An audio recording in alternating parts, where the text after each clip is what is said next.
মাত্র এক সপ্তাহের ব্যবধানে বিশ্বের বিভিন্ন দেশে একের পর এক ভূমিকম্প। কোথাও শত শত ভবন ধসে পড়েছে, কোথাও হাজারো মানুষ গৃহহীন, কোথাও চলছে ধ্বংসস্তূপ সরিয়ে জীবিতদের উদ্ধারের মরিয়া চেষ্টা। সবচেয়ে ভয়াবহ আঘাত হেনেছে ভেনেজুয়েলায়। 7.2 ও 7.5 মাত্রার জোড়া ভূমিকম্পে সরকারি হিসাবে প্রায় 2000 মানুষের মৃত্যু, 10,000-এর বেশি আহত আর স্যাটেলাইট বিশ্লেষণে প্রায় 59,000 ভবন ক্ষতিগ্রস্ত বা ধ্বংস হওয়ার আশঙ্কা করা হয়েছে। আফগানিস্তানের হিন্দুকুশ অঞ্চলে 6 মাত্রার ভূমিকম্পে কম্পন ছড়িয়ে পড়ে পাকিস্তান পর্যন্ত। পাকিস্তানের বেলুচিস্তানে অন্তত 20 জন আহত হন এবং 125টির বেশি ঘরবাড়ি ক্ষতিগ্রস্ত হয়। চীন ও থাইল্যান্ডেও অনুভূত হয়েছে মাঝারি থেকে শক্তিশালী ভূমিকম্প। প্রাণহানি তুলনামূলক কম হলেও আতঙ্কে মানুষ ঘর ছেড়ে রাস্তায় নেমে আসে এবং বিভিন্ন স্থাপনায় ফাটল ও অবকাঠামোগত ক্ষয়ক্ষতির খবর পাওয়া গেছে। পৃথিবীর বিভিন্ন প্রান্তে যখন একের পর এক ভূমিকম্প আঘাত হানছে, তখন প্রশ্ন উঠেছে বাংলাদেশ কতটা প্রস্তুত। 12 জুন বাংলাদেশের কয়েকটি জেলায় 4.5 মাত্রার এবং 28 জুন 4.1 মাত্রার ভূমিকম্প অনুভূত হয়। বিশেষজ্ঞরা বলছেন, ভূমিকম্পের দিক থেকে বাংলাদেশ বিশ্বের অন্যতম ঝুঁকিপূর্ণ অঞ্চলে অবস্থিত। দেশের উত্তর পূর্বে ডাউকি ফল্ট, পূর্বে ইন্দো বার্মা সাবডাকশন জোন এবং উত্তরে হিমালয়ান ফল্ট সিস্টেম, এই 3টি সক্রিয় ভূগাঠনিক অঞ্চলের প্রভাবের মধ্যে রয়েছে বাংলাদেশ। বড় ধরনের ভূমিকম্প হলে সবচেয়ে বেশি ঝুঁকিতে থাকবে ঢাকা, চট্টগ্রাম, সিলেট, ময়মনসিংহ ও রাজশাহী।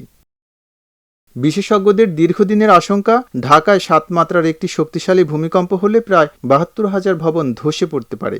অতীতে বড় ধরনের ভূমিকম্প বাংলাদেশের আশেপাশে হয়েছে এবং বাংলাদেশের মধ্যে হয়েছে। এই জন্য ভবিষ্যতে ভূমিকম্প হতে পারে, কিন্তু আমরা ওই ধরনের প্রস্তুতি নেই। যদি একটা 7 মাত্রার উপরে ভূমিকম্প হয়, তাইলে এই যে ভেনেজুয়েলার যে অবস্থা, সেই অবস্থা হবে। ভেনেজুয়েলা দেখেন কেমন হচ্ছে, এটাই হলো। আর আমাদের তেমন কোনো প্রস্তুতি নেই। ভেনেজুয়েলার হয়তো কিছু আছে, আমাদের টাউন ওই লেভেলও নাই, তাহলে কত ক্ষয়ক্ষতি হবে এখন দেখেন। বাংলাদেশে সাম্প্রতিক সময়ে কয়েক দফা মাঝারি মাত্রার ভূমিকম্প অনুভূত হলেও বড় ধরনের ক্ষয়ক্ষতি হয়নি। ভূমিকম্পের ক্ষয়ক্ষতি কমানোর পরামর্শও দিয়েছেন তিনি। বিল্ডিং যে সাইসমিক যে ডিজাইন আছে, সাইসমিক বিল্ডিং করে যে সাইসমিক ডিজাইনের কথা বলা হয়, ওইভাবে যদি আমরা বিল্ডিং গুলাকে প্রস্তুত করে ফিউচার বিল্ডিং এবং আগের বিল্ডিং গুলা যদি স্ট্রাকচার করতে পারি, তাইলেই আমাদের এবং জনগণকে সচেতন করে, যেমন আর্থকের সময় কি করতে হবে, আর্থকের পরে কি করতে হবে, এগুলো সচেতন করতে হবে। জনগণকে সচেতন করার জন্য বিভিন্ন ধরনের আমাদের এখন তো সোশ্যাল মিডিয়া আছে, বিভিন্ন পাবলিক মিডিয়া আছে, হ্যাঁ, প্রিন্ট মিডিয়া আছে, ইলেকট্রনিক মিডিয়া আছে।